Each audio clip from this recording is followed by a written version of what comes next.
बात करें जैसे कि कांग्रेस को तो आपने पहले ही वो कर दिया, साइड कर दिया, उसके बाद बीजेपी का आप अभी विरोध कर रहे हो, बाकी बचा अभय चौटाला जी। क्या आज का कार्यक्रम था उसके बाद? जी तंवर साहब क्या कहना चाहेंगे? आज कार्यकर्ताओं की मीटिंग दी जा रही है, एलनाबाद उपचुनाव को लेकर कोई डिसीजन हुआ है सर? आज तमाम दूसरे जो प्रदेश के ज्वलंत मुद्दे हैं, चाहे वो किसानों की लड़ाई का मामला हो, किसानों का धरने पे बैठना पिछले 10-11 महीने से, या देश में प्रदेश में जो आज महंगाई है, बेरोजगारी है, आर्थिक मंदी है, और उसके साथ साथ उसके ऊपर ये एलनाबाद का चुनाव है। प्रदेश में लगातार जो हम देख रहे हैं जुल्म जाति कानून व्यवस्था का कहीं नाम नहीं है।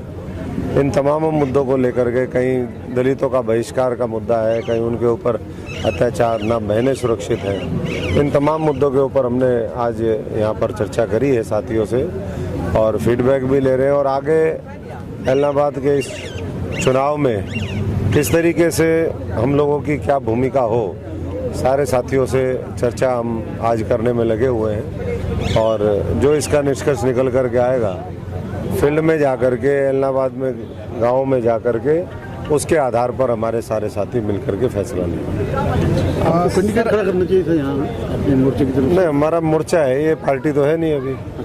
तो जहाँ पार्टी ना हो, पार्टियाँ तो हमने बहुत देख ली, हमने 6-7 चुनाव लड़े और लड़वाए यहाँ। अब चुनाव में तो मैं इतना ही कह सकता हूँ कि आज देश को, प्रदेश को अच्छे लीडर्स की ज़रूरत है, अच्छी सोच की ज़रूरत है, जो संकीर्ण विचारधाराओं से ऊपर उठ करके इस देश को बचाने में, आम जनता को बचाने में अहम भूमिका निभा सके, ना कि केवल वोट ले और उसके बाद उनको छोड़ करके और उनका तिरस्कार करें। जी, लोगों से मिलकर क्या कोई विशेष कैंडिडेट का समर्थन किया जाएगा? नहीं, विशेष तो कहीं ना कहीं सारी चीज़ें निकल करके जब आएंगी उसके बाद ही फैसला होगा। अभी तो सबसे चर्चा कर रहे हैं, और मैं समझता हूँ कि आज की मीटिंग इसीलिए इसका नाम भी हमने रखा है सहयोगी बैठक। जो हमारे तमाम सहयोगी हैं, चाहे वो इस हल्के के हों, सिरसा संसदीय क्षेत्र के हों, एलनाबाद के हों, या हरियाणा के जो हमारे अहम साथी हैं जिनकी यहाँ पर भूमिका हो सकती है, उन सभी साथियों का आज यहाँ पर बुलाया। आपका खुद का अपना भारत मोर्चा है, तो आपने अपना कैंडिडेट क्यों नहीं उठाया? नहीं, मैंने बताया ना, हमारी पार्टी तो है नहीं। कैंडिडेट तो हमने उठा के सारे पहले देख रखे हैं। सारी पार्टियाँ जिस तरीके से एक वोट बैंक की तरह लोगों को इस्तेमाल करती हैं और उसके बाद उनको छोड़ देती हैं, तो कुछ मिलकर के नई लीडरशिप तैयार करी जाए जो देश के, प्रदेश के, समाज के बारे में सोचते। सर, गोपाल कांडा और अभय सिंह चौटाला आपके अच्छे मित्र हैं, आप किस सपोर्ट करोगे? मेरे तो कांग्रेसियों ने ही मेरे को दुश्मन मान लिया था, और हमारे साथियों को जिन्होंने 5 साल 8 महीने उसको सींचने का काम सब लोगों ने किया था। बाकी तो सारे ही जो माने अपना दोस्त है, बाकी तो भविष्य में पता चलेगा कि जो लोगों का दोस्त है वही हमारा दोस्त है। तो लोगों का क्या रुझान है, लोगों की क्या बात निकल करके आती है, उसके बाद कांग्रेस के चुनाव किस प्रकार देख रहे हैं? क्या कांग्रेस मिलकर लड़ेगी चुनाव? अभी आपने साथियों ने कहा नहीं, यहाँ भी आपने वक्तव्य सुना होगा कि कांग्रेस को कांग्रेस ही हरा रही थी, हमारे टाइम में भी हरा रही थी, वो आज भी हराएगी और वो बाज नहीं आएगी।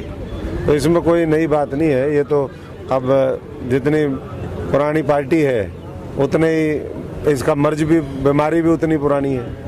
तो सर, सर, जो लखीमपुर में घटना हुई है, उस पर आपकी क्या प्रतिक्रिया है? नहीं, लखीमपुर में तो जो हुआ वो उसके बाद और जगह भी देखने में आया। हरियाणा में भी सुनने में आया था कि वहाँ एक सांसद की गाड़ी के नीचे भी कुचल दिए थे। अभी छत्तीसगढ़ में दशहरे के दिन आया, एक नया ट्रेंड चला दिया लोगों ने। लखीमपुर खीरी अपने आप में उसने एक मिसाल कायम कर दी कि भाई जो आपकी आवाज़ से आवाज़ ना मिलाता हो, जो प्रतिरोध और विरोध की जो आवाज़ है उसको गाड़ियों के नीचे कुचलने का काम करो, उनको और किसी तरीके से कुचलो। तो बहुत ही दुर्भाग्यपूर्ण है। और उसके बाद अभी जो कल परसों की भी घटना है जो बॉर्डर पर देखने को मिली है, ये मैं समझता हूँ कि और ऐसे ही जो गांव है उचाना के अंदर, खुद डिप्टी सीएम की कॉन्स्टिट्यूंसी है, वहाँ भी दलितों का सार्वजनिक तौर पे बहिष्कार हो रहा है। और इन तमाम मुद्दों के खिलाफ कोई निष्पक्ष होकर के, बेबाक होकर के लड़ता हुआ नहीं दिखाई दे रहा है। और इसीलिए मैं समझता हूँ कि अपना भारत मोर्चा और ऐसे और न्यूट्रल प्लेटफॉर्म की ज़रूरत है जहां आकर के लोग अपनी शक्ति को सही दिशा दे सके और देश के लिए अपना बहुमूल्य योगदान दे सके। सर बसिंग बेनीवाल, पवन बेनीवाल अब एक होकर जो है प्रचार कर रहे हैं, क्या लगता है कि जीत पाएंगे? देखो, आप मत मेरे से पूछो कांग्रेस के बारे में ज़्यादा, कौन कितना कैसे लगा हुआ है क्या है, ये कांग्रेस के हाथी के दांत दिखाने के और है, खाने के कुछ और है। और इसलिए ये तो जब पता चलेगा जब कांग्रेस तीसरे नंबर पे आएगी। तो बहुत बुरा समय है इस देश के सामने भी और तमाम उन लोगों के सामने जो इस देश को बचाने की मुहिम में लगे हुए हैं, लेकिन रास्ता इसी के बीच में से निकलेगा। आपका प्रत्याशी पहले नंबर पे रहेगा, जो आपका प्रत्याशी है, जो आप समर्थन दोगे? देखिए, मेरा प्रत्याशी नहीं, मैं तो जो जनता का प्रत्याशी होगा, जिसको जनता चाहेगी वही मेरा प्रत्याशी होगा, और मेरा जो प्रत्याशी होगा वो जीतेगा ही जीतेगा। सर फील्ड में कब से उतरेंगे? फील्ड में हम 20 तारीख के बाद जो है सारे साथियों से, आज उसी के लिए चर्चा करने के लिए हम यहाँ पर आए हैं कि सारे साथियों से एक बार तमाम मुद्दों के ऊपर क्या बात हम लोगों के बीच में लेके जानी है, क्या लोगों का, जो यहाँ भी बहुत इलाहाबाद के लोग आए हुए हैं, उनसे भी फीडबैक लेंगे और सारे साथियों के माध्यम से हम आगे जो है वो फील्ड में जा कर के और चुनाव से पहले हम बताएंगे कि इलाहाबाद की जनता किसके साथ है, और जिसके साथ जनता है मजबूती से और जो संघर्ष कर रहा है, जो आने वाले समय में इलाहाबाद की आवाज़ को बुलंद कर सकता है, ऐसे ही साथी को अपना भारत मोर्चा का समर्थन मिलेगा। सर, आप बीजेपी के हमेशा से विरोधी रहे हैं, क्या आप गोपाल कांडा का समर्थन करेंगे? मैं तो बीजेपी का आज भी विरोधी हूँ। पिछले 6 साल बीजेपी और तमाम जो ये दूसरे लोग हैं, इनके खिलाफ लड़ाई हमने लड़ी थी, और तो कोई लड़ी नहीं रहा था हरियाणा के अंदर। ये तो नए अभी लोग बाहर निकल करके आए हैं।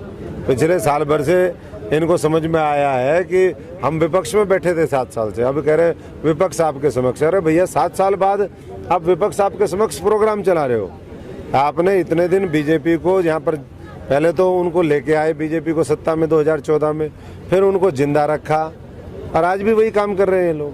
सर बात करें जैसे कि कांग्रेस को तो आपने पहले ही वो कर दिया, साइड कर दिया, उसके बाद बीजेपी का आप अभी विरोध कर रहे हो, बाकी बचा अभय चौटाला जी।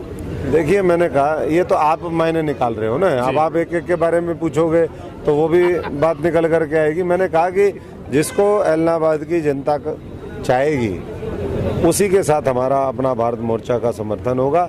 ये अपना भारत मोर्चा जनता के लिए, जनता के द्वारा और जनता के द्वारा तैयार किया गया मोर्चा है, ये किसी और का नहीं है। ये जनता के बारे में सोचता है, व्यक्तिगत यहाँ कोई मामला नहीं है। विचारधारा और सिद्धांतों के ऊपर काम करते हुए हम इसको मजबूत करने में लगे हुए हैं, ताकि देश को बचाने की लड़ाई हम जीत सकें। तो सर, इलाहाबाद की जनता को आप क्या संदेश देना चाहेंगे? मैं खुद संदेश लेने जाऊंगा उनका। इलाहाबाद की जनता से तो मैं संदेश लेने जाऊंगा कि बताओ भैया, आपने मुझे इतने साल, मुझे 3 चुनाव में वहाँ के लोगों ने समर्थन दिया।